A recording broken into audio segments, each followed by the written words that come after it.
Then calling all tanan ng mga staff sa Team Garcia Campus. Please proceed on the stage right now. Thank you. After the 45-day campaign, ano po yung feeling ninyo, chances nyo for winning this election? It's up to the voters. Voters' decision na ito. So, this is the end of the campaign period. Naikot naman natin lahat ng mga barangays. Na-voice out na natin lahat ng mga plano, plataforma de gobyerno, lahat ng mga gusto naming gawin, mga plano natin para sa Davao City. So, nananarya sa atumabotante sa ilahang pagpili. Ang importante na ay kapilian, na ay choice, and they have to make their choice this coming election. So, kung sa may tabo, pasalamat lang mi naatay higayon ngayon ani. At least masulti nato ang tanan nato mga plano unta para sa susunod sa Davao. So kung magmalampuson ta atong tumanon. If ever you will win, will you be open to the media? Unlike right now, because right now they are not open to the media. So are you? Once again, tanang staff sa Team Garcia Campus. We're open. We'll be open to all sectors. If you win, for example, what will be the changes that you will implement in the first month? And how will you ensure transparency and accountability under your governance? Well, lahat ng sinabi ko sa ating platform of government, health, education, livelihood, peace and order, and social services.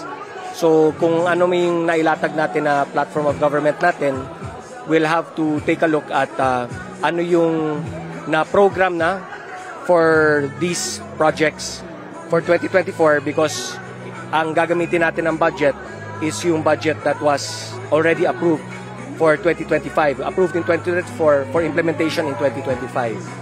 So kung ano yung mga naiwan na mga projects na dapat natin i-implement, we'll have to implement that, but in accordance with yung platform of government natin, in accordance with ano mga priorities din natin. By that time also, magsa-start na rin yung deliberations for the 2026 budget. So we'll have to ensure na kung unsa tong mga priorities na to, hopefully masuportahan ta sa sanggunian nga mo pud to ang atong i-prioritize for 2026. Are you going to follow yung bus system that you can meron tayong, ang alam ko may plano yun, no? It's from an ADB loan. And from that ADB loan, the first thing that we need to do is, first of all, ask if anong phase na yan sa implementation. Ano yung components doon sa ADB loan na yan? At ano pa yung kailangan gawin? Because ang alam ko, sa ADB loan na yan, yung counterpart ng local government is for wide consultation sa lahat ng mga sectors na maapektuhan. Mostly yung nasa transport sector. So kailangan natin balikan kung ano na ang nagawa, ano na naikonsulta, kung may consultation ba nangyari, at nung napag-usapan, and ano yung mga ways moving forward. Sir, what would mean po na magkaroon ng bagong leadership ang Davao City other than the Dutertes? Sorry? Kasi what would mean po na magkaroon ng bagong leadership? What would it mean po na magkaroon ng ibang leadership ang Davao? Kasi 1988 pa po ang mga Duterte. Well, like I said, nagpresenta po kami ng platform of government. May programs tayo, may projects tayo na gusto nating i-push, no? Magtagalog lang ako kasi Tagalog yata sa inyo, no? Sige. So, if we make it, then it means that the people, majority, want these changes to happen, want these programs to be implemented. Kasi we ran a campaign for the past months, telling everybody in Davao City na ito yung gusto namin mangyari, ito yung mga plano natin, ito yung mga kailangan natin gawin. Ito yung based sa mga consultation natin, pag-iikot natin sa ground, ito yung hiningi ng tao. So, kumbaga, binoise out lang din natin kung anong gusto ng taong maramdaman at serbisyo makuha mula sa local government natin. So, for all 182 barangays, we have been consistent all throughout na sinasabi namin, ito yung mga naririnig namin, kaya ito yung gusto namin i-implement. Now, if you want these things to happen, then support the group. Kasi ito yung nasa platform namin eh.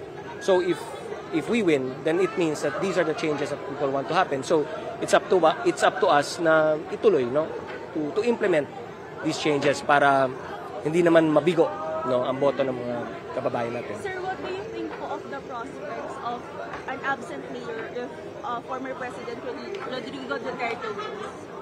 It will be a first time. First time itong mangyari sa Davao.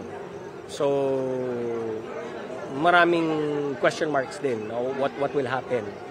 And I think that's what everybody's also considering or thinking about at the very least.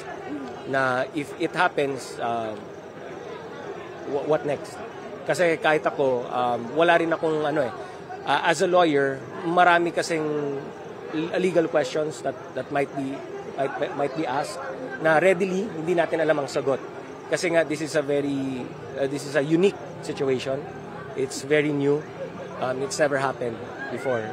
At the very least, not for Davao, no, and any city or province for that matter. So it's going to be something na kumbaga we will find out if it happens, then dun pa natin malalaman ano bang mga repercussions na mangyari dito. Okay, thank you. Last na, pag nanalo kayo, sir, i-rethink niyo po ba yung amount ng confidential funds sa Davao City? Kasi medyo malaki po. At lumubo po ito, ano yung po ito? Well, like I said, no, meron tayong platform of government. Ito yung mga priorities natin. Ito yung mga narinig namin mula sa mga kababayan natin na ito yung importante para sa kanila, na maramdaman nila na matanggap nilang serbisyo sa ating mga kababayan. So that takes priority. That takes priority over all. So doon sa ating platform of government, it's health, education, livelihood, peace and order, and social services. So peace and order is just 1 out of 5. So hindi talaga pwede na yung confidential funds will take the bulk of that. Kasi 5 programa ito eh. Kung pwedeng ma-distribute evenly as much as possible para ma-fulfill natin itong 5, then we'll have to do that. If it entails reducing the confidential funds, the intelligence funds, without sacrificing the quality of peace and order, and in fact, with efficient use of these confidential funds, maging better pa ang peace and order ng Davao City, then that's, I think, a better way of utilizing the funds of the city. We have 15 billion, almost 15 billion annually. So with 15 billion and 5 major programs, how will you divide the money, di ba? If you divide it evenly, you do the math, di ba? So hindi pwede, I don't think sustainable kung ilagay mo lahat sa confidential funds. So necessarily we'll have to rethink that.